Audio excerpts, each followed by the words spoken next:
The Catholic Church won a legal victory today in protecting a sacred religious sacrament, but some worry it will leave children vulnerable to ongoing abuse and neglect. KOMO's Joel Marino's live in Seattle with a look at the rite of confession and how it will remain confidential. Joel? Mary, a new law meant to protect children included a controversial provision. It said priests and bishops had to report information about mistreatment that was shared with them during confessions. Well, today, state officials backed away from that requirement. Confession to Catholics is an encounter with God, and the secrecy of what is shared is absolute.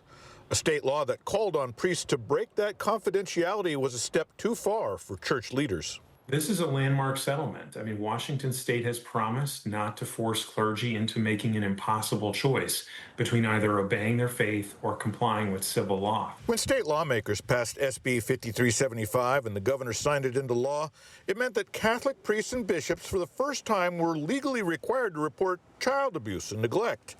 Church accountability activists called the change long overdue.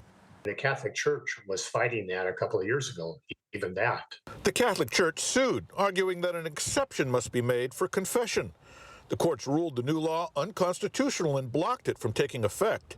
In a settlement this week, Washington state dropped its efforts to require reporting information revealed during confession. We were more than happy to be mandatory reporters. We just wanted that protection for the sacrament. Mandatory reporting requirements will remain for clergy in other instances, but Tim Law says excluding confession will still leave children vulnerable. It astounds me that a child might mention something horrible happening to them to a priest in that confessional setting, and the priest has no obligation, to report in that situation. Advocates for the church say priests can still help those children, but outside of the confessional setting.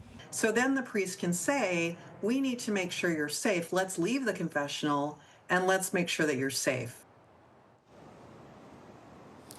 Church accountability activists say they are not done. They plan to go back to the legislature in the next session to try to secure more safeguards for children who they say are still vulnerable. Reporting live, Joel Marino, KOMO News.